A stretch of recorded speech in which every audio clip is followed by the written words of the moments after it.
says that they see a plane that does some impossible maneuver. It goes from 5,000 feet to 55,000 feet. 777s can't do that. It's not possible. So instead, what's more likely is that what we're seeing is electromagnetic interference. For all of these other theories to kind of make sense, don't we have to disprove like the theory that does make sense? The reality is there's actually no evidence for that whatsoever. In fact, when the event happens at 1721 that causes the transponders to go out, that could not have been done by the pilot. When that event happens and the plane goes dark, where does the plane go? It goes directly to Penang Langkawi International Airport, which is the largest airport that can accommodate a 777 in an emergency situation. When it gets there, the co-pilot's cell phone pings down below, almost as if they're trying to contact them and can't. For whatever reason, it doesn't land. But wasn't there two forms of pinging that's done? There was like a satellite pinging that happened, I don't know, once every 30 minutes.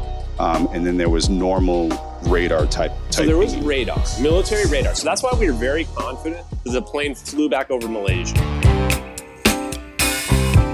So Ashton, man, thanks for joining us today. I'm not a big Malaysian Airlines 370 kind of conspiracy theory kind of guy. It's something I really never thought of. And then as I go through Reddit, I came across your post and I was like, whoa. And I just found all of this information about it and, beyond your post as well.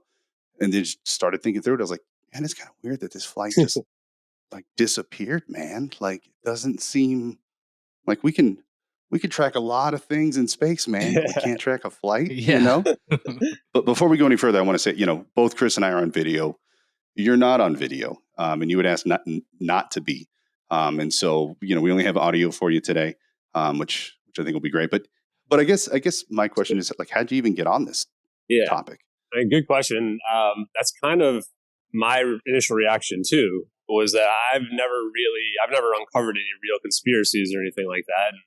Consider myself a really logical and rational person. But when I saw those videos, I was like, wait a minute, this makes sense, more sense than any official story we have been told. And just kind of as a side hobby, I investigate and look into plane crashes and read about the reports and what have you, because I want to know why planes went down. And so I did that for Malaysian Airlines Flight 370 back in 2014. And I remember feeling like not really getting closure on it. And even up until before I saw these videos, I knew that the government had to have seen the plane because we just have satellites everywhere. We've, got at least 3 different systems that can detect pings that hit the ocean. It's like, there's just no way they couldn't have heard it. So when I saw the videos, things started to make more sense. I didn't really think it was all real right away. As I started to dig more and more into it, I realized wow, not only are the videos real, but every aspect of the videos is actually real. And then it became a matter of how do we explain this craziness that we're seeing on here with these orbs and triangle patterns and, the black hole thing. I got involved in this around August 8th, which is when the videos recently reemerged on the UFOs subreddit and started getting passed around there. They had been passed around several times beforehand. First thing I found out was they had been recently passed around in January of the same year. And in January, they had been voted down to 0 on the UFOs Reddit. And most of the comments mentioned how insensitive it was to even be posting these videos, which I thought was very unusual considering we've had no closure whatsoever on MH370. So once I saw the first video, the thermal video is the first one that I saw on the subreddit. And I actually remembered seeing it in 2014 when I was looking into MH370, but I just assumed it was a hoax. And at that time in 2014, I didn't have any background knowledge to even begin to think of those videos as real. 2014 was before even the DoD UAP releases. And that's the first time we ever saw FLIR, F-L-I-R, which is our infrared cameras that they use. So because of the background knowledge of knowing about the FLIR technology, from knowing about the Trump satellite leak in 2019, from knowing about AI and superconductivity in this year, I think that gave us the basis to realize that these videos are potentially real. And when I saw the second video, the satellite video, that had the exact same thing in the video that we see from the thermal, that's when I knew that we've got something here that we've got to look into. I initially thought that the orbs and the vortex part must be added in somehow. I couldn't understand how they could because it looked so smooth, but I just figured that had to be the only rational explanation. And then as I investigated it more, I found out that no, that part's actually legit as well. And actually some of the most difficult parts to fake, according to VFX experts, because you really need an empty slate with which to work when you do VFX. So if you have orbs spinning around a plane, trying to get that modeled in so that it's seamless is extremely time intensive and difficult. So I went from thinking this is fake or, real video with fake over the top to thinking that, okay, this is non-human intelligence because I just can't explain it otherwise. And it's triangles and orbs and, portals. And I thought it was some type of deatomization that was happening. To now, I think that this is actually our reverse engineered technology. And that what we're seeing in these videos is potentially espionage. I mean, I think that's one of the strongest narratives. So that's kind of how I got into it. And what happened was nobody took it. It never reached national prominence. And I thought that was so odd because we've got stuff about aliens in Vegas and people arguing about mummies, but they won't take a look at a huge mystery that's never been resolved. So I said, you know what? I'm just going to take it up myself. I'm going to start writing about it. And that's where we are now. When I first heard about this, the Malaysian flight crashing, there was a conspiracy back in 2014 over it because there was some high level people on the plane. I worked for the company these people were on, like Freescale Semiconductor. Oh, you do? Yeah, it's and there were there was definitely, because I definitely heard this conspiracy because these are big wigs that were killed in the crash, and we were in the process of being sold from Freescale to NXP. That's funny. I just read about that. So that's what. Keep going. Yeah. That's why it was big news for me back in 2014. But never, like I never remember hearing anything about the orbs or. I just remember the conspiracy of it crashing, and was it espionage? Was it purposely done? What really happened? Because it affected the cell and it affected really. So yeah, so that's just what I remember from it. So this whole extra stuff is very intriguing to me. You might be dropping clues on us here. Yeah, keep going. But I don't know a whole lot. I really don't. Yeah. I was just an average worker at the company, but we all heard. We all, they sent out emails about wishing prayers to their families and stuff. But that's as far as we got. We didn't get any insider tips, but we definitely heard about the conspiracy theory. And that's the thing about it. These conspiracy theories have been out there from the beginning. So when I started looking at it again, I said, you know what we're going to do? We're looking at some videos that are already unexplainable. We're going to take all the data back in, and we're going to re-examine everything. And that's where we started to eliminate things systematically, right? We got to the point where we found a witness. We got to a point where we believe that it's not annihilation anymore, that it's potentially teleportation by looking at science.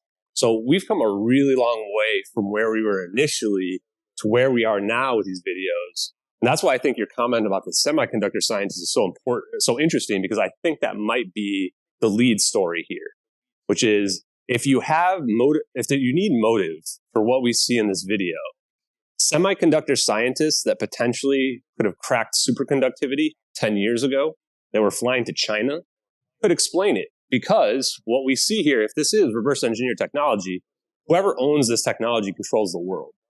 And that would be a big enough risk to take to do something like this. Anyway, sorry, go ahead. Yeah, no, I know that I'm pretty sure, I don't know what their exact roles. I know there were a lot of patent holders on the plane, and that was a lot of things like with the patents. But yeah, I've heard the patent thing. So the patent thing, I'm not sure how much it really checks out. And the reason for that is twofold. First of all, the idea is that there's 5 patent holders and 4 of them have passed, and then the last one then gets somehow sent to Freescale Semiconductor, and that they're owned by the Rothschilds or what have you, which is fine. Yeah. That's a conspiracy, and I wrote it up as one of the narratives. But my problem with it is that what we see here has to be about more than money. If you just need money, why are you teleporting a plane? You can do way more if you can teleport a plane. Why take all this risk, right? So to me, it's got to be about more than just money. But that's still a factor. See, that's where it starts to fall apart for me, is when we talk about teleportation. And I've seen the video, and we can pull it up here. And don't get me wrong, that I'm all about like UFOs and we're not the only creatures in the universe. There's just no, like, mathematically it's just not possible. But I don't like it. Just that's where it starts to fall apart for me. But and even like, aren't there for all of these other theories to kind of make sense? Don't we have to disprove like the theory that does make sense, that this thing, that this plane was on autopilot, that everyone died of asphyxiation. I'm going to stutter when I say the word. Thank you. Yes, it's I'm still going to stutter when I say it.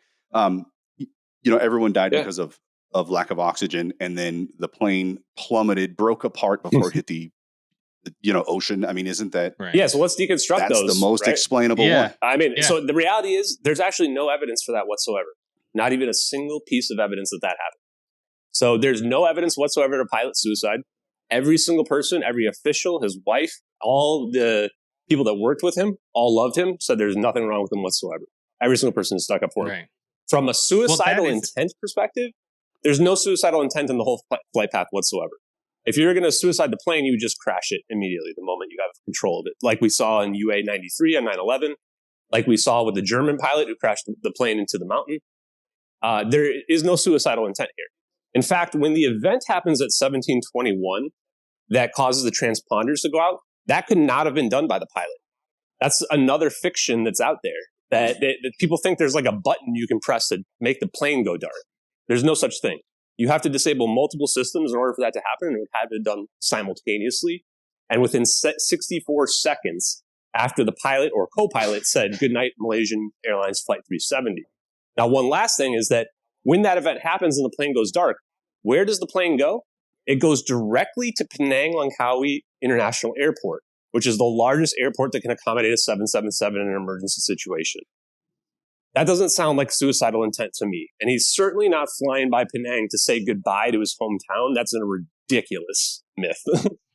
It's actually it's a common term pilots do. You know what I mean? Like if they're going to switch over from pilot to co-pilot, or they're switching from one tower to the other. I've heard it's pretty common. You mean the Malaysian Airlines part, saying the good night part? Yeah, no, that part's exactly, fine. Yep. That's not what I'm talking about. That happens over the South China Sea. That's where our plane goes dark. That happens at 1721 UTC. Then at about 18 UTC, that plane is over Penang because it turns around and flies to Penang Langkawi International Airport, which is the closest airport that can accommodate a 777 in an emergency situation. It doesn't land there though. When it gets there, the co-pilot's cell phone pings down below, almost as if they're trying to contact them and can't. For whatever reason, it doesn't land. If you read the Wired article about it that says the simplest solution is the best, they propose that it's simply a fire on board the plane that made it so that it couldn't land, and it took out the electronics. The problem with this scenario is that fire doesn't take out all the electronics simultaneously. So that's what leads us back to a situation where we either have a hijacking or a takeover of the plane, or some type of espionage situation where the plane is being jammed, and therefore it's going dark that way. Sure. So wasn't there two? And sorry, Chris, but wasn't there two forms of pinging that's done? There was like a satellite pinging that happened, I don't know, once every 30 minutes, and then there was normal, like more normal, like radar type. So there was pinging. radar, military radar. So that's why we were very confident that the plane flew back over Malaysia. Because when it gets to the South China Sea and it gets out of Malaysian radar range, it's actually, when it goes dark, it's actually at a weak point between radars.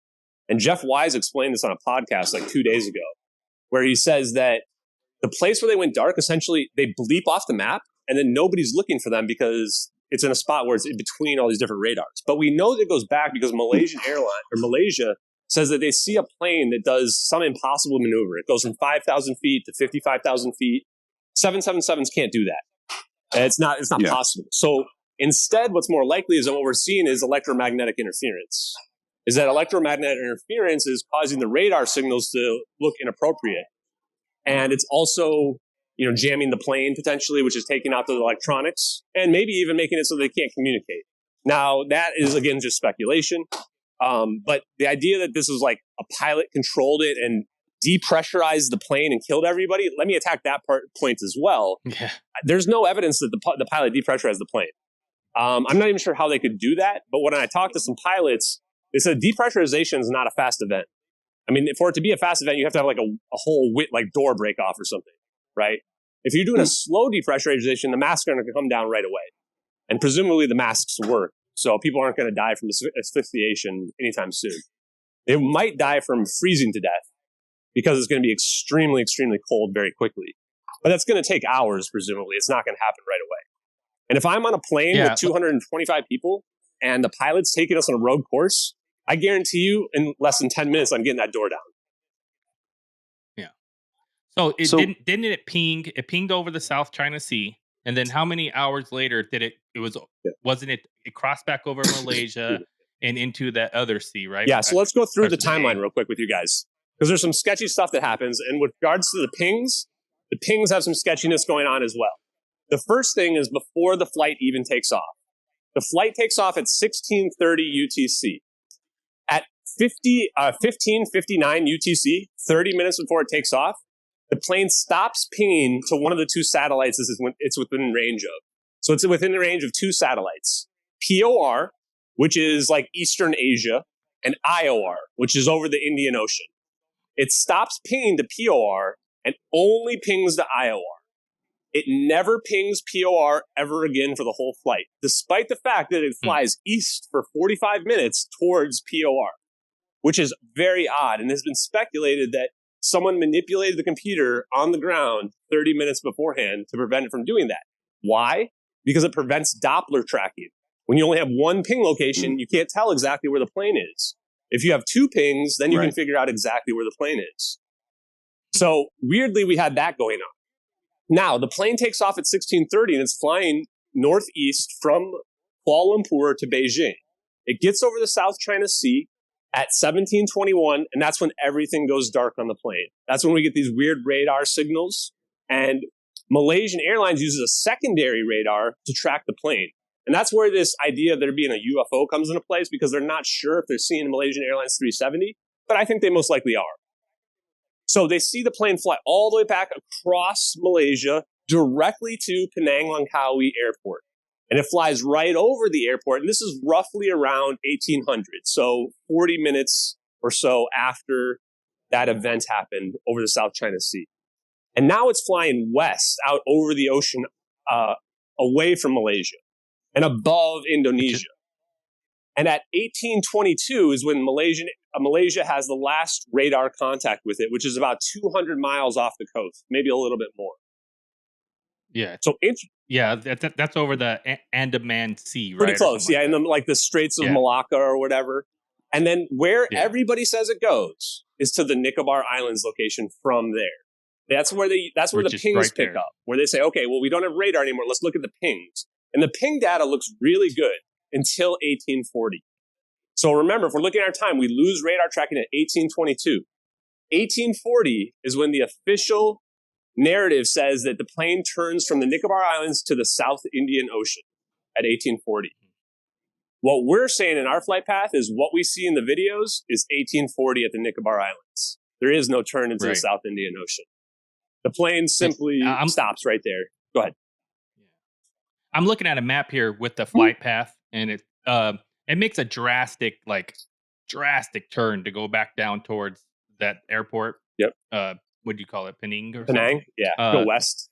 And so it almost goes a complete 180, right? Or turns right around. Going the opposite way. Yeah, right around, tight turn there, and then out to the Andaman Sea towards those islands.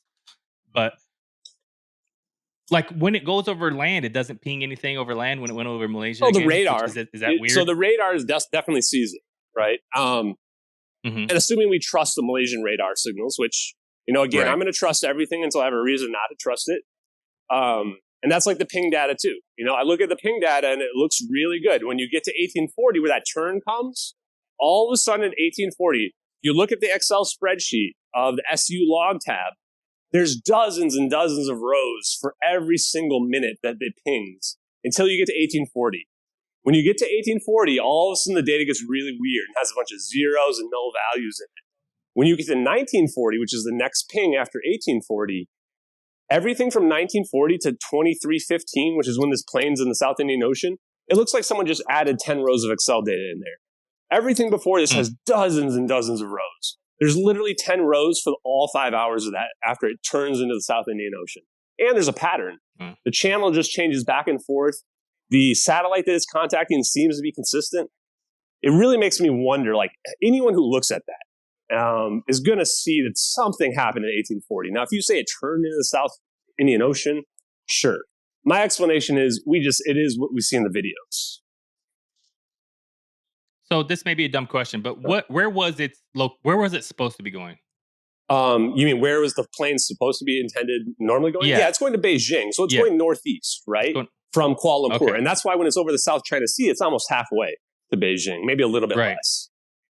And then it like totally flips a bitch. And then just flips a bitch and goes towards this other airport where it's like, oh, are they trying to get emergency help? And this is where the narratives, no particular narrative fits perfectly. Because let's just say hypothetically, this is some type of espionage scenario. Why are we flying the plane all the way over to the Nicobar Islands? Why not just do whatever we're going to do to it over the South China Sea, right? Like right where that first stuff happens. Or anywhere, right? It doesn't really... Yeah. So it's like that more lends itself to an emergency situation. I'm very confident there's no pilot suicide situation going on here. But I'm not confident that there's not either emergency situation or espionage situation. There's a lot of evidence for both. Is there just a pilot and a co-pilot, or is there more than two people in the cockpit? I believe just a pilot and a co-pilot, but I'm not an expert on that. Okay. I've flown a lot, and usually there's only two, but there's a lot of crew as well.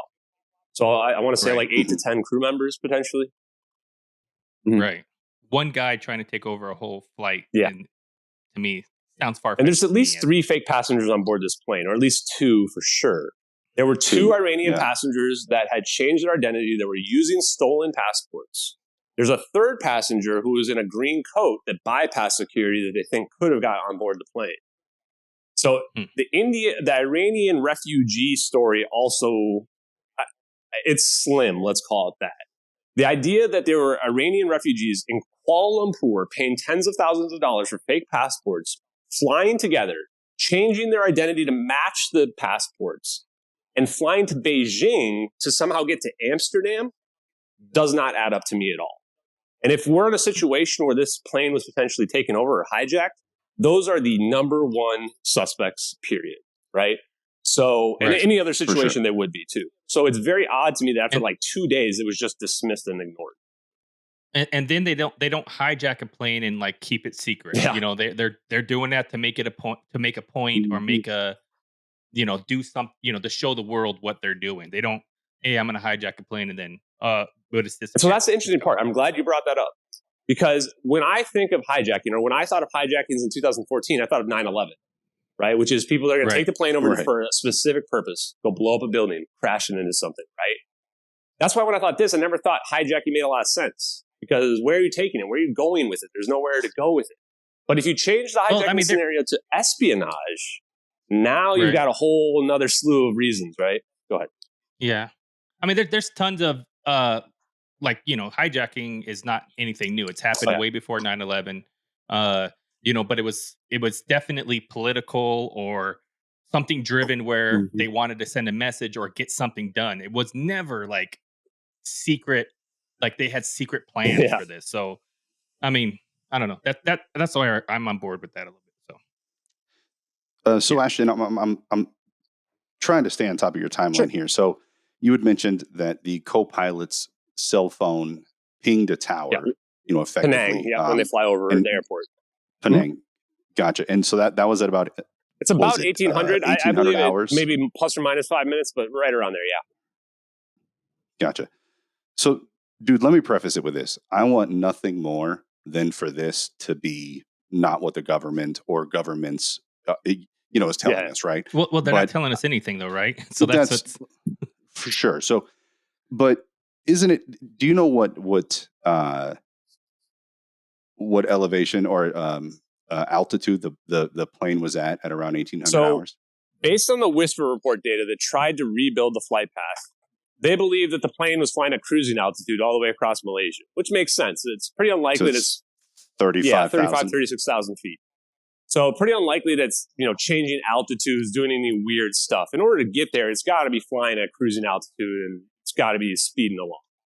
I find it weird that you could ping a cell phone tower at 35,000 feet, and then, but also the idea that it was turning around to possibly land there and then not change altitude, right? Like, well, I don't think we know that necessarily. That's the thing, and I've looked into that, so we don't necessarily know that it didn't try to land. I think that's still a bit fuzzy right now in terms of, because here's the thing: it could be Malaysia is not exactly a first world country. And it's probably like 2 a.m. when this plane's coming over. So keep in mind, they may not be able to take them. And if they can't communicate with them, it might not be safe. And if landing gear is damaged or they can't extend the landing gear, then they can't land anyway. So there's a lot of scenarios for why they might not land there. Some could be that flying right over. Some could be that they tried to go down a little bit, And they could have even just lowered altitude to try to ping the tower too. To your point about, maybe it can't work when it's that high up. Not really sure, to be honest with you, but I think that's a good argument. Well, sure, but even then, to I think you said that you saw that as maybe the co-pilot trying to reach out and try to signal something, right? Cell phones are just going to ping whatever tower that they're kind of assigned to. Mm-hmm. You know what I mean? Like they're constantly searching. It's aware of 3 or 4 signals. It's going to latch onto the strongest one, and so to say that it was that the co-pilot purposely did it. I mean, unless he turned on his phone. That's exactly what I'm saying. That's exactly what I'm saying. Well, your phone is normally off during your plane, right? So the only reason to ping is because you turned it on to try to contact someone. That's my process. Is there any evidence of multiple pings from multiple phones from multiple people on the plane, or was it just that co-pilot? I mean, with the 277 passengers and shit's going down, I'm sure someone else had to turn on their phone. Really good question. Right? So there is a report that I haven't really written up that this one passenger who's had a couple conspiracy theories about this, Philip Wood, theoretically sent a message out around right before they got to Penang. I think if you look at the timeline of it could be a little bit after. I can't remember exactly. I want to say it was like 1811-ish. Apparently sent a message out to somebody on board the plane. And the reason why this is important is that the theory is from reading Victor's blog that the computer system should have been down. Because while this plane is dark, the computer system shouldn't be running, meaning the entertainment system is not running, meaning there should be no Wi-Fi working. So if that's wrong, then it's possible someone could have communicated. If it's correct, then it would mean no one would have been able to communicate from the plane. And so I find that both pretty interesting because if you're trying to keep the plane dark, then that's one thing you definitely have to do because otherwise people are going to use the Wi-Fi and start messaging people, right? And freaking out. Right. Now, one other thing on the Philip Wood is that there was a picture that was posted, I think about a week or several days after the event. He claimed it was a black picture. He claimed to be captive and drugged and not able to think clearly. And EXIF data puts that picture at Diego Garcia military base. So interestingly enough, this may be, a hoax or something that someone did, but there is evidence that somehow these people, whatever happened with this plane, it wasn't the end of them. Interesting. So what's your theory then? Like what happened? I mean, it sounds like you think it is espionage. So for me, I don't really care what people want to believe, and I'm being very careful to set any particular narrative. But I am happy to give my own opinion on it because I think that the beauty of these videos is that there's answers in them for everybody, depending on what you believe in. If you believe in UFOs, aliens, ghosts, spirits, angels, there's something for everyone. Now, for me, though, I think that the most evidence that's out there does lead towards espionage because of what I mentioned already with the pings and those being set up so that, it's only pinging to IOR. The fact that the thermal, a lot of it has to do with how it's filmed. The satellite's only in position for probably 5 minutes. The UAV, the drone, the MQ-1C Predator drone, Gray Eagle, that is actually only flies about 175 miles an hour. Can't keep up with the plane. So there's really 2 plausible scenarios. One, this is all planned and they had the spot planned out and they were ready to film it right then and there. And if you watch the thermal with intent, it looks like they're filming it ready to know what's about to happen. Now, the other scenario is that they have no idea what's going to happen and that there was an emergency situation that happened and the U.S. military is responding to it. And this is the rendezvous point. Because the idea is that if there's a fire on board the plane or some other emergency event, the plane is not going to last very long. And this is actually corroborated by the witness who saw the plane in the Nicobar Islands fly right above her. And she says that she saw smoke, a black smoke coming out of the plane. And in our video, you can definitely see a trail. We think it's exhaust, but it's hard to kind of reconcile that. So if this plane was on fire, they might be trying to land in the water because they couldn't land at Penang and there's nowhere else safe to go. But if you're going to land in the water, you've got to have a support system nearby because otherwise people are going to freeze to death or whatever, right? We're watching the video now. What's interesting is the orbs. They have a trail, right? Which is not usual to UAP things. Normal UAP. Not only do they have a trail, they had trails in front of them, leading them. The reason why the trail looks like it's behind them is because they're moving really fast. That trail is originating from the front, and it actually looks like it's some type of gravity engine that's pulling them forward. We've been able to describe this as a laser that's creating an electromagnetic force. And although that seems futuristic, if you look up, there was just a news article about how China had created some super advanced laser recently. So this stuff it's definitely futurology, but it's not beyond the scope of scientific knowledge. Right. And if I obviously buy UAP stuff and UFO stuff, and maybe it's reverse engineer alien craft and it's our own stuff. And a lot of countries have this stuff, but it's just secret. But I need you. Can you go more into the teleportation stuff? Like, is there any other evidence of anything else teleporting? Or can you give me more examples of? So let's break down why it's teleportation. Because I was first sure that this was an annihilation event, that the plane was being vaporized or deatomized, whatever you want to call it. And I actually went on my very first podcast and I was adamant that it couldn't be teleportation. And I feel very embarrassed by that now because the reason why it can't be annihilation is because E equals MC squared. So what this essentially means is that every bit of matter that we see has a huge amount of potential energy in it. This is how we're able to create atom bomb or nuclear bombs, right? We can take a small amount of matter and create a huge explosion. So if this plane was essentially being turned into a nuclear bomb and being disintegrated or whatever, the amount of energy released would have blown up part of the planet, at least. Much more significant an event than what we see in our videos. Which makes sense, but with physics that we don't know, and even physics that would have to do with teleportation, it can open up to something being vaporized without that energy release, right? Just like the orbs energy release are able to move without any kind of combustion. So as we understand science today, no. Now, does that mean that it's not possible with some future exotic physics that we don't understand? Yes, but I'm trying to keep it within the realm of how we understand physics today. And E equals MC squared tells us this cannot be a destruction event. So if that were to change and there were exotic matter that were to change that principle, then of course, yes, that would potentially change. Now, the other possibility is cloaking or spoofing or whatever you want to call it. Now, the reason why it's not any of those is because the exhaust disappears.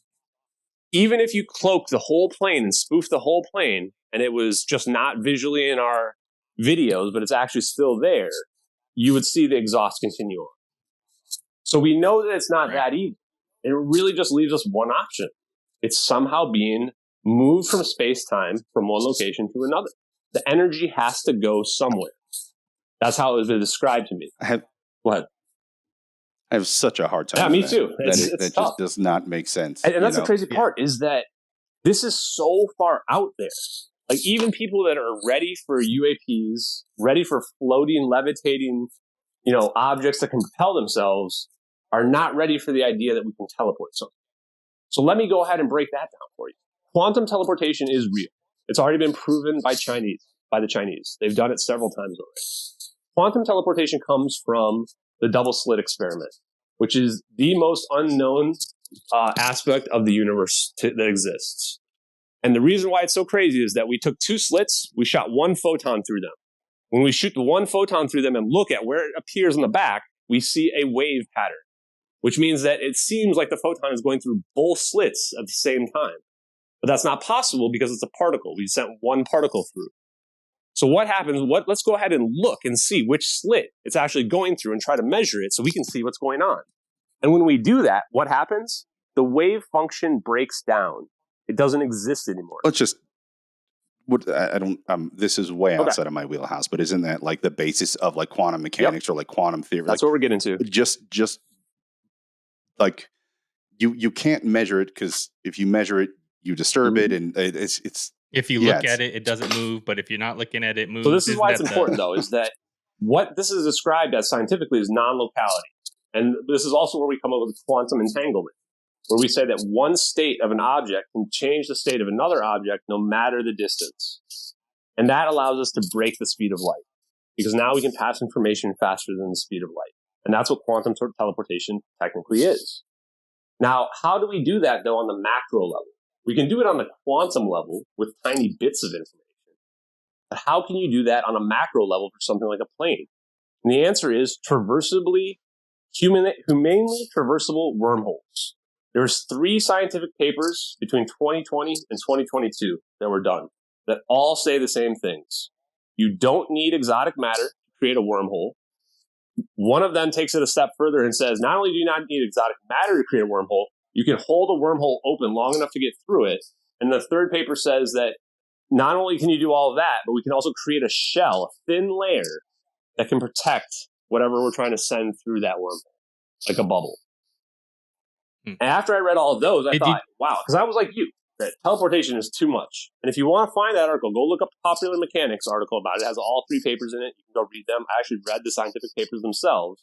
I didn't understand all the math. But the interesting part is I think we can actually use the math in those papers to calculate the energy that is in our event that we see in the video. Go ahead.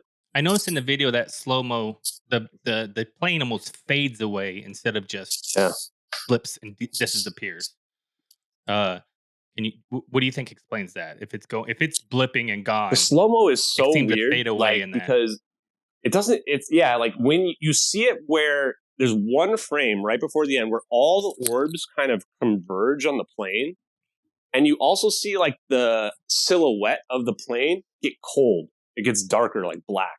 It almost looks like it's going into that music video. I forget what it's called. The one from Family Guy where he goes into like the black and white thing. Very bizarre looking.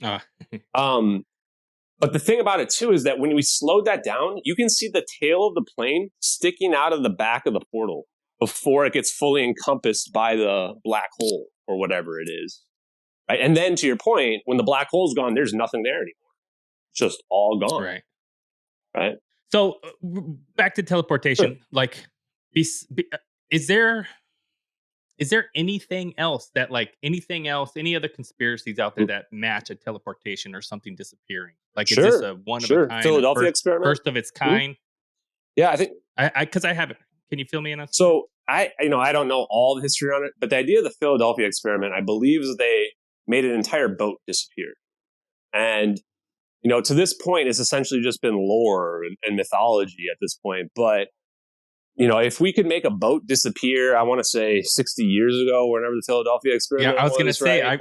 I do remember hearing that. And that was like in the 50s or something like that, or 60s. I remember hearing something like that, but they tried to, bring in the Bermuda Triangle with that or something even. And I think the big thing about these videos and teleportation in general, this is the takeaway, is that when we're talking about the advanced technology that might be hidden from us, we're talking about something that's a lot darker than we want it to be. I've been on some of these spaces talking with UFO people that are about disclosure, that are very knowledgeable. And when I ask those people, what technology do you think is being hidden? Everything they say is very optimistic. Oh, it's green technology that's going to help the world, blah, blah, blah. But take that to the next level, to its next logical step. Sure, nuclear power is the greenest energy that you can have. But nuclear power also creates nuclear bombs. Nuclear power also has nuclear meltdowns. So just because we can potentially have green technology, which I totally agree with, that's one of the things that we could get out of this technology. We could also have the technology to end the world, right? We're talking about portals and black holes. And we're talking about, one guy brought up this idea of warp nukes, which I really love because it really tells you how scary being able to teleport something would be, right? If I can teleport a nuke onto somebody, there's no defense. Well, it makes way more sense that any technology we have is military technology that not Yeah. green. It's military. If you just look at our, our Mhm. all the trillions of dollars that go unaccounted for that go uh um to companies, what are the companies? Yeah, the Lockheed I Martins, can't think the of Northrop Lockheed Grummans, Morton. and Yeah, Martin. Yeah, I Raytheons. mean Yep. they're I mean, we even have I don't know if you remember, well, just recently when they had that most recent UAP Congress Yep. hearing, AOC, she came on and did a little Twitter thing. She does her, but she had highlighted that, saying, "Hey, this UAP is all interesting, and she may not buy in Mhm. 100%, but it just highlights how much money and how involved other companies are that aren't the government, that the government is paying, or that just get all this money going, and there's no explanation of it. So to me it makes perfect sense that there's all kinds of technology out there that we have zero clue about you know And I liked um AOC's comment, this is all very if interesting. I could respond to Yeah. that, because I listened to the hearings and I wanted to really hear what the senators said.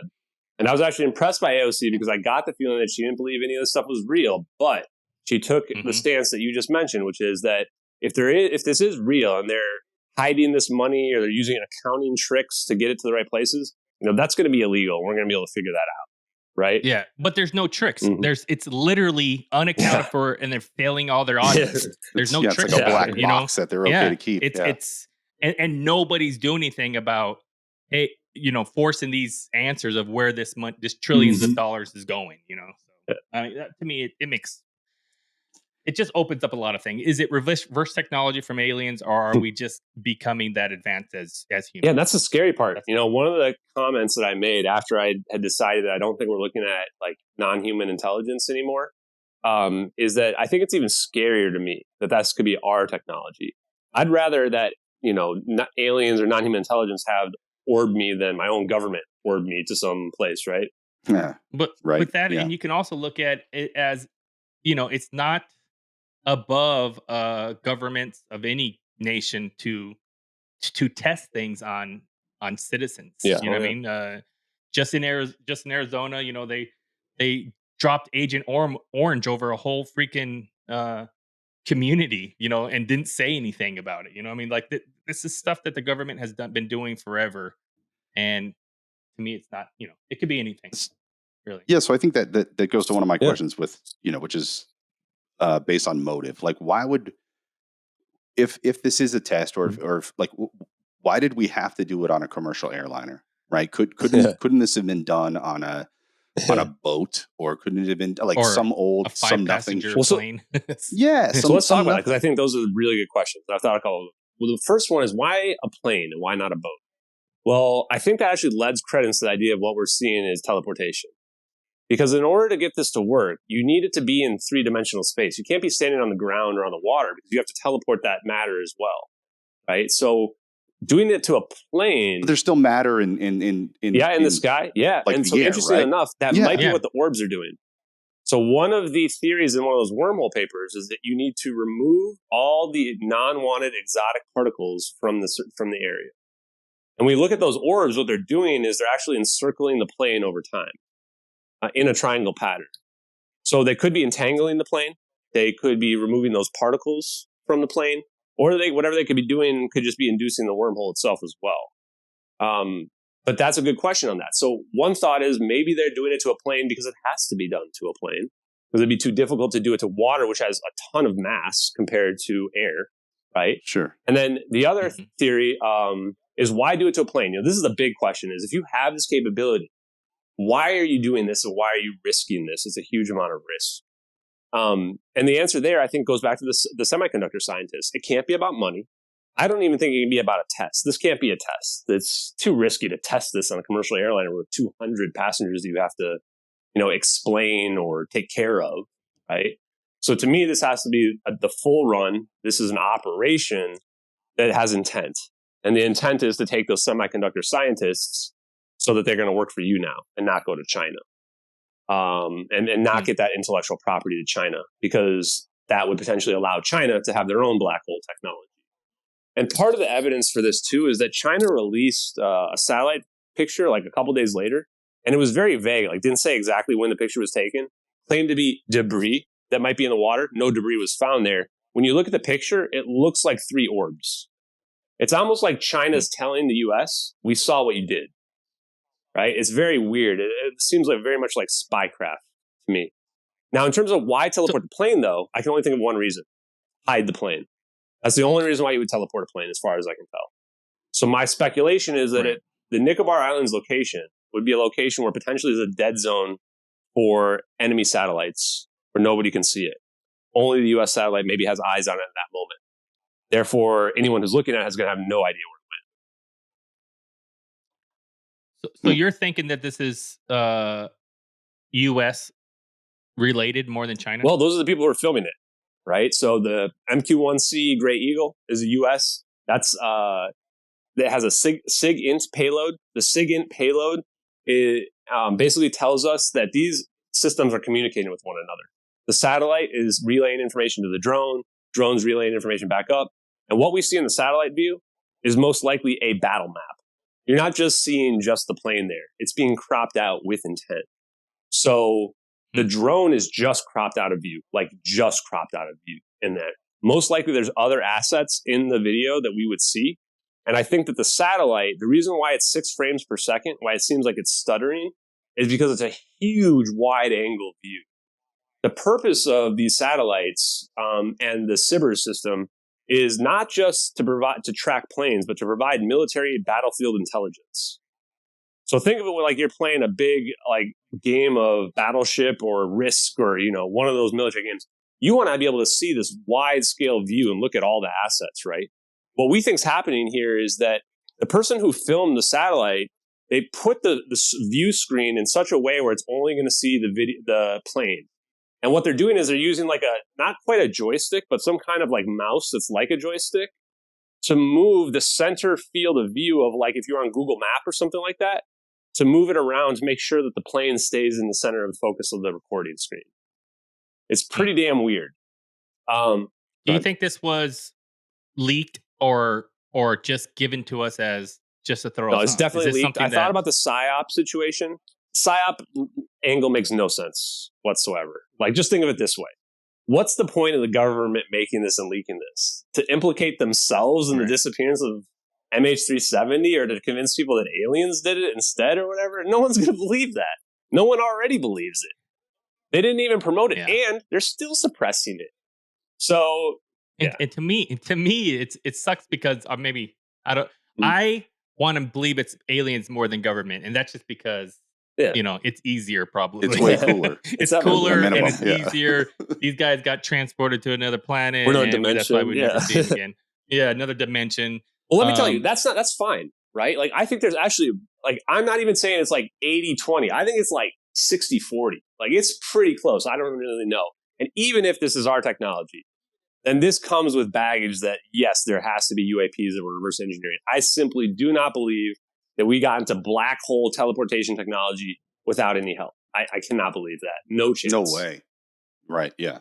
I don't know. I mean, if you think about it, if you just look at how we've gone from horse and buggy to the moon with, and to what we are now, that's it. You get that huge spike. What's that called? The exponential it builds on top of each other. Growth. Exponential growth spike. Yeah. To me, I mean, I'm more on the aliens, for sure, more on board on aliens, but I don't think it's impossible for us to be as far ahead as that with naturally, unless it was, we all got it from aliens in the first place. All of this, the whole semiconductor, the whole microchip thing it was all seemed alien technology to me. That's honestly where my personal opinion is that I think that all of that stuff we've been reverse engineering and all computers and microchips and everything that we've kind of come across the last 50 years. My personal opinion is that I think we've had help, but go ahead. Well, that and all the evidence that's been coming out recently with the UAPs and reverse technology and all that, or reversing technology and all that. To me, this all makes sense to me. Obviously, I think it's very. There's one more thing crazy, I want to address real quick, if we can, which is the debris, right? Because this is in addition to the theory that the pilot, suicided the plane, which I think we've deconstructed. The debris is another narrative that we have to deconstruct. The first part of it that we have to deconstruct is we have to point out there was no debris field found, and the official search that was the largest, most expensive search in history didn't find a single piece of the plane, not above or below water. Wasn't that because the Malaysian government sent everyone to the wrong location? Though? They found, the South Indian Ocean location was known 5 days after the event. So that was on March 13th is when that first leaked.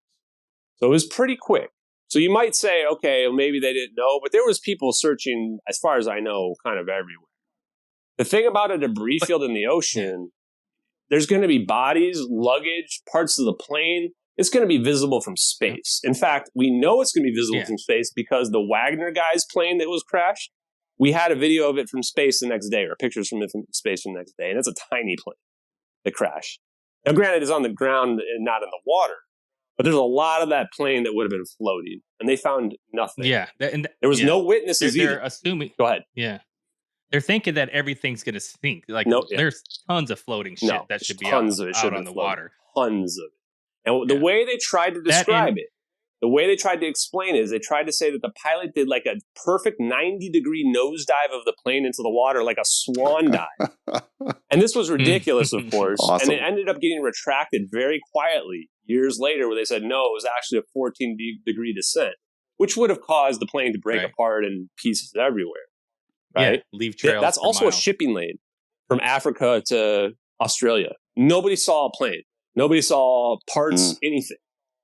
So that and the ocean is so monitored. Like anything that happens in the ocean we actually pick it up way better than we do land stuff. Just like when that little submarine that just disappeared, they have that sound. So that's the social system. You know what I mean? Like, so they knew, and they let people have an oxygen counter on TV for 5 days, and they knew exactly that it happened. Isn't that crazy? Yeah. To me, that's some of the strongest evidence that they knew about MH370. Yeah. Like they would know and hear, and like something would have picked up that plane nosediving into an ocean, or even going. And somebody actually tried to Freedom of Information Act request the DSP detection, which I guess is the explosion detection or whatever, and it was rejected as well. We have proof of that as well. But I want to say one more thing on the debris, which is that people will say, well, they did find some debris. And if you go look at a Netflix documentary, like one guy found like 10 pieces of debris. Almost none of this debris has been linked to MH370. Only one piece has been conclusively linked, and that piece was conclusively linked not with a unique serial number. They don't tell you that in the news. The serial number they use is not unique to match it together. They basically very quickly said, this is it, and it was missing the unique plate. And if you Google it, you'll find articles that corroborate this, and they locked it up, and nobody's allowed to go look at it anymore. And the piece that they found is something that was sink to the bottom of the ocean. It wasn't, you know what I mean? Well, the weird it's not part is like it would be something you're most not likely to find. Yeah, it's a piece of the wing, and it's actually a very small piece of the wing. If you look at CNN, has a image. Like it's like one tiny flap. If you look at the image, but that's something that would sink. So that's something Jeff that would Wise float, says right? like he did a big breakdown saying that the debris was planted ineptly because this flapper had to do these like weird turns in the water in order for this to even like happen and not completely sink, but like stay partially submerged. And I read it and I just thought, okay, this is just ridiculous. Like it's much more likely that this piece was just dropped not into the suitcase, water, right? Yeah, you find that, but not a suitcase or clothing or nothing. You know, not a single body. Not like you need luggage. Nothing. So the debris, and let me be straight with it. Even if that debris is MH370, it doesn't rule out what we see in the video. That event we see is extremely energetic. So a piece of wing could have easily flown off, or if it is teleportation, that could still just be MH370. They just dismantled it like later on or something, right? So where do you think it is? I mean, do you have any clue on where it was? So after I got into like, okay, maybe this is somehow teleportation, even though like Chris said, like I was on board with like, there's teleportation just can't be possible, right? But I thought, okay, let's just entertain it. Everybody says this plane went to the same spot. Diego Garcia military base. Everywhere. Marc Duguay, a famous French author, wrote an article several months after saying the plane must have been flown there. That's the only logical explanation. Kate T, the witness in 2018, said that she never thought the plane was blew up. And she thinks that somehow it got to Diego Garcia military base. The family's phones ringing on Chinese television for 4 days afterwards is not possible if the plane's at the bottom of the ocean. Probably also not possible if the plane is in another dimension, but maybe, I don't know.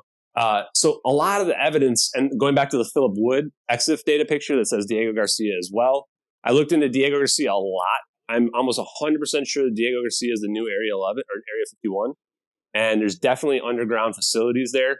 Tons and tons of construction. I want to say I pulled like $50-60 million worth of construction contracts from Black Construction and Lockheed Martin to upgrade the water and power. And when you look, where is that? So Diego Garcia is on a ridge, like in the Pacific Ocean or in the Indian Ocean, southwest of our Nicobar Islands location. I think it's about 1,500 miles, something like that. So it's out there, and it's a remote area of the ocean, nothing around it except for ocean. Commercial airliners are not allowed to land there. It's a tiny island. I mean, it has 20% of Space Force. It was so close. Yeah, go ahead. Why wouldn't it just land there instead of teleport there? Yeah. You know what I mean? Like, if it's so close to those islands, why would...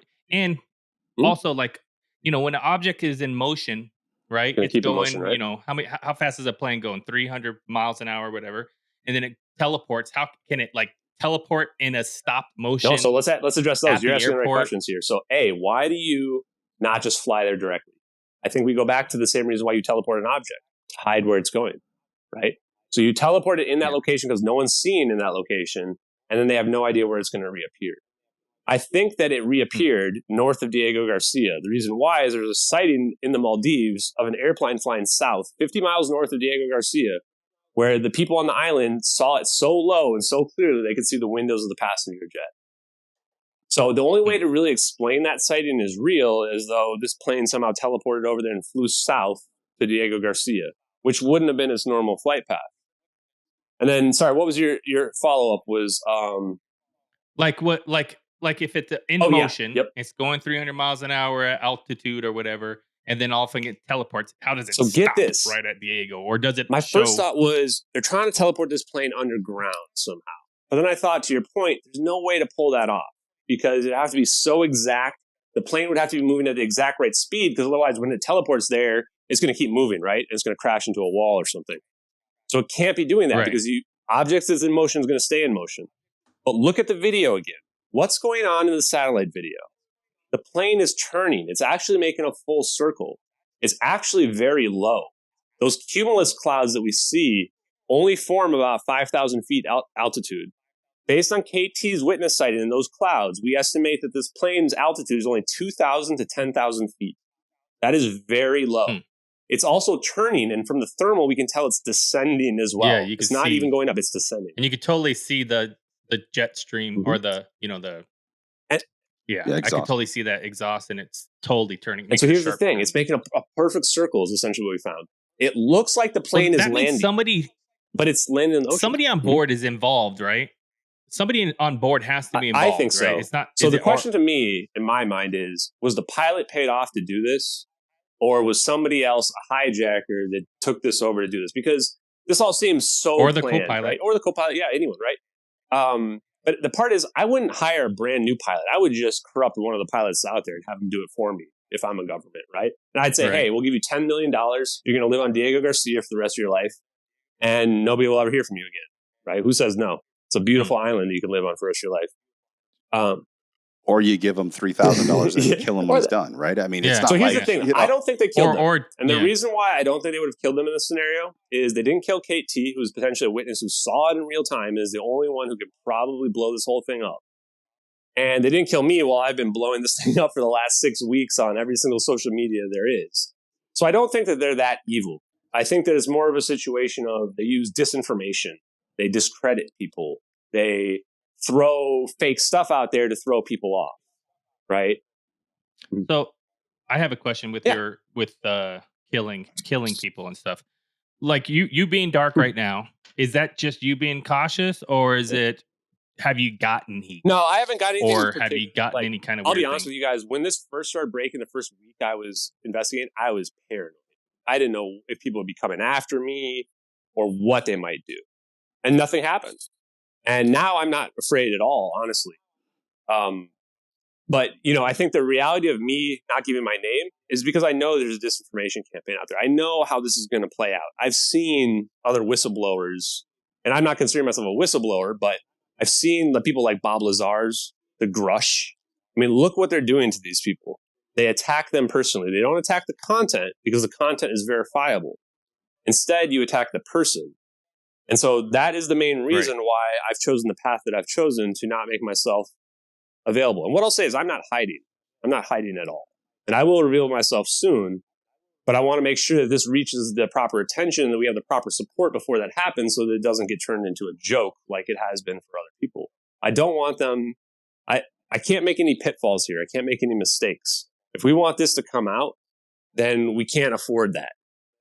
So that's the reason why I've been hiding myself until the proper moment. Right. That makes sense. I mean, and you want them to look at the facts and look at your data before they start judging you or trying to find. Because that's what they will do 100% the moment they find out. And there is an insane amount of psychopaths out there that try to dox people like me and ruin their lives. And they absolutely will, and I'm prepared for that to happen. I've taken that in as, that's an eventuality that will occur, but just not right at this moment. Right. Not exactly maybe not today. Are you tomorrow? Are you doing more research? Are you done, or is it ongoing, very fluid, where you're getting more? This investigation and more is not stopping. Just today, I just posted a video of Sarah. I'm going to butcher her last name. Like I'm going to say it's like Base, but she was the partner of Philip Wood. And she was on TV on CNN a month after the event saying that she believed that the plane was abducted or hijacked. Right? And just listening to that, it's like, man, a month after the event, this was well after the South Indian Ocean there. You've got family members and loved ones going on TV saying they think the plane's hijacked, right? Because that's where the evidence is really leading, especially now that we dig into it again. There's more stuff. Was Philip Wood one of the Freescale? No, he people? wasn't. But look at it this way: on board this plane, it's like 75% Chinese nationals. And there's like 20. I think there was only 3 Americans on it. The total number of white people in general is like, you can count it on like 2 hands probably, right? So if you are abducting this plane, the amount of people you have to keep quiet from the Western media is very small. Like if you want to make a backroom deal with China and say, hey, we'll give you back 80 of your passengers, you just have to make sure they don't say anything. That seems like no problem to me. Like China has full control over their internet and everything, media. Yeah. And they'll just kill anything they need to do, right? Malaysia, I think, is a little bit harder, but Barack Obama hung out with the Prime Minister of Malaysia for 2 days after this event happened, which is pretty unprecedented. And Indonesia had the next most was like 11, something like that. But they would be easily pushed over as well. The harder ones might be stuff like Australia, which I think had like 4. And then what do you do with the Americans? So let's just say hypothetically they do something with Philip Wood. What do they do with him? My imagination is you put him into witness protection, right? You just make him disappear. And sure, he's going to live his life, but he's going to live his life in witness protection and no one's going to ever know he exists anymore. So I think there are ways you could deal with him. Kill him. And sure, of course, could kill him, but... I mean, the U.S. has we've done some sketchy shit. Plenty of that stuff without blinking an eye. So I'm not one of those believers of Hillary Clinton killing anybody that talks body about count. anything, but I'm not counting her body count, but she's not listening. far-fetched. I got nothing against you. Leave me be. That's what I'm saying. I am not saying that's real. Go ahead. Hey, so is there anything that we haven't covered today that is like really close to a smoking gun for you? That probably the satellite. So I met with Martin, who is our MH370X satellite expert. Found him on Reddit, found him from making some YouTubes. I've been basically trying to network with anyone who I thought was putting out solid content in terms of the investigation. And his was some of the most solid. What he was doing is looking up every single satellite that was launched using the amateur telemetries that are accurate within like 2 days or something like that. I think they use 2-week telemetries, but they're very accurate.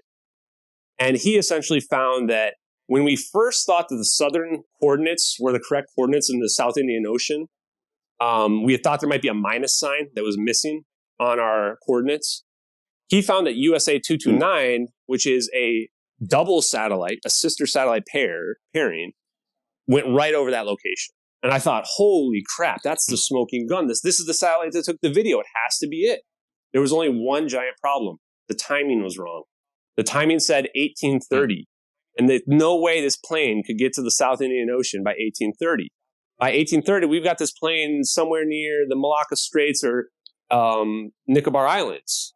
So I said, how does this make sense? Like, this has to be the right satellite. There's just not that many satellites that have a sister satellite right next to them that could take the stereoscopic 3D video that we see from the satellite image. And so when I say that, what I'm saying is if you look at the oldest regicide archive, you'll notice it's actually two videos, and they look scrunched side by side. At first, you think, oh, it's duplicated, but it's actually not duplicated. Those are two different video cameras taking it.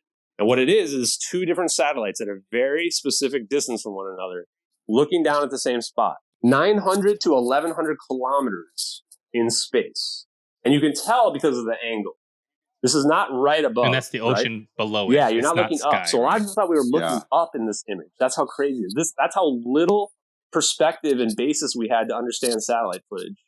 A lot of people thought we were looking up. We're looking down. So there's two videos. What Martin did, he was able to take those side by sides and he turned it into actual 3D movie where you can put 3D glasses on and see the video in 3D. So did a hoaxer create that? I mean, that's pretty damn elaborate. But anyway, going back to what Martin said. So we knew USA 229, it's got the right payload. It was in the right location, but the time was wrong. But then we had the hugest break of all. We found out that the southern location coordinates were incorrect. And we were able to do that mathematically by watching the coordinate shifts in the video. The coordinate shifts in the video go south into the east. This means that the plane has to be in its real direction, traveling south into the east, regardless of if it's inverted or anything like that in the image. Because the coordinates cannot be cheated like that. The coordinates are, coordinates on a map. It doesn't matter what we're looking at visually on the screen. So when we realized that, we meant that what this has to be then is that this location is actually the northern location of the Nicobar Islands. The plane is flying south into the east, relatively speaking, in our video. And when we found that, then I told Martin, okay, I think USA 229 has to be it. What time is USA 229 going to be in location at the northern location? And we found out 1840 is the time, like 15 minutes later than it was in the southern location. And that's the perfect time. And the interesting part is I didn't know about all the corroborating evidence that would make this the smoking gun. But we got to that point. I said, okay, that's it. That's the right payload. That's the right satellite at the right angle to take our video at the right time. And then we found all the other corroborated evidence. The witness that was there who times it within 10 minutes of that. Even though she's in the middle of the ocean, has no idea what the time is in the middle of the night in the pitch black. She sees a uniform orange glowing plane circle around her so low that she's afraid it's going to land in the water and capsize the boat. She's so afraid by what she sees that she doesn't know if she should report it or if anyone will believe her. I think that she saw the plane literally disappear out of thin air. And to this day, I don't know if she's told anybody the truth. She issued a real report, official report. She talked to all of the independent group, and essentially they gaslit her and told her, this is what you must have seen because these pings say that this went into the South Indian Ocean, blah, blah, blah. So I'm not sure how she will react when she sees this, if her mind will allow her to accept it or if she'll break down because, this would be the first corroboration that what she saw was real. But I would really like to talk to her about that. So we knew that there was a witness that was there at the right time, potentially saw the plane disappear. And we had our satellite footage there at the right time. And then we looked at the ping data. And I said, okay, well, let me look at this ping data. I got to see what's going on here. Like, there's got to be something wrong in the ping data. And that's when I saw at 1840, the ping data just goes haywire. And I said, okay, anybody who would have looked at this should have realized that something is happening here at 1840. And it's not easily explained as, just takes a sharp turn into the South Indian Ocean. And you find all of that corroborating data. I mean, go ahead, guys, explain it to me. Because if I have all this data, this is more proof than Alex Murdaugh was convicted of murder. We've got two videos, a witness, we got a location, and the exact time within 5 minutes. If anything, it's more proof than it actually crashing, right? Yeah. I mean, I mean, there's no proof of it crashing. There's actually no evidence That even flap. other than the flapper on which doesn't have a unique serial number on it. Yeah. And there was another plane that's an essential copy of MH370 that was bought by GA Telesis in October 2013 that was scrapped way sooner than it should have been scrapped. And it hasn't been explained why or who got this plane. GA Telesis has been linked to the military and intelligence agencies. So it is 100% possible that other pieces of debris were put in the water that were not MH370 to make it seem like it was. Now, I'm not necessarily accusing anyone of that. I'm just saying it's possible. Yeah, you said it was like a major shipping lane. Ships could just be dumping stuff. Stuff falls off cargo ships all the time, you know? Yeah, so if you look at it, there's just no strong or really any corroborating evidence for the official narrative. There's no corroborating evidence for a pilot suicide. There's no corroborating evidence for this turn into the South Indian Ocean and crashing in there and running out of gas. And the thing about it running out of gas is there's nowhere else for it to go. The official flight path has it running out of gas going as far as it can possibly go. So where else did it go? There's nowhere for it to be. And I thought that was always suspicious. Like, I went through the whole Whisper report and I was all about it. And I could never explain anything in the Whisper report after it got to Penang. Because then the Whisper report has it doing like weird stuff that makes no sense. Like hugging the coast of Indonesia. Why would a plane hug a coastline? Doesn't make any sense. And then it has it. I mean, it is doing weird things. Even in that video right before it disappears, it's making a sharp turn. So it is doing weird things. That's a little different. So making a standard turn and descending is more consistent with landing. Just like hugging a coast and their theory was to avoid radar doesn't really make a lot of sense. And that wasn't even the weirdest part of the Whisper report. No. It hugs the coast of Indonesia to quote unquote avoid radar, which wasn't even on, by the way. I looked into it. The Indonesian radar was not on at the time. And then it goes and does a holding pattern for like 20 minutes over the South Indian Ocean. Why the hell would it do a holding pattern over the South Indian Ocean? It makes no sense.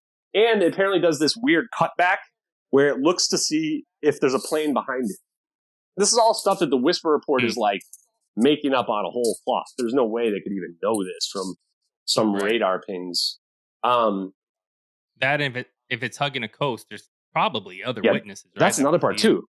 Low flying plane hugging a coast. A lot of it just doesn't make any sense on that. Now, one thing I want to point out is in the video, a lot of people think it's daytime, and especially in the satellite video. The reality is that satellite video is probably in pitch black nighttime, and we're looking at it in a false color IR. It could even be that the colors are reversed, so that white is cold in that video. I'm not 100% sure on that. It's still something that we are investigating, but we are very, very confident it's actually nighttime in the video, despite the fact that it looks, almost like it could be day. One of the clues, though, is that there's no shadows.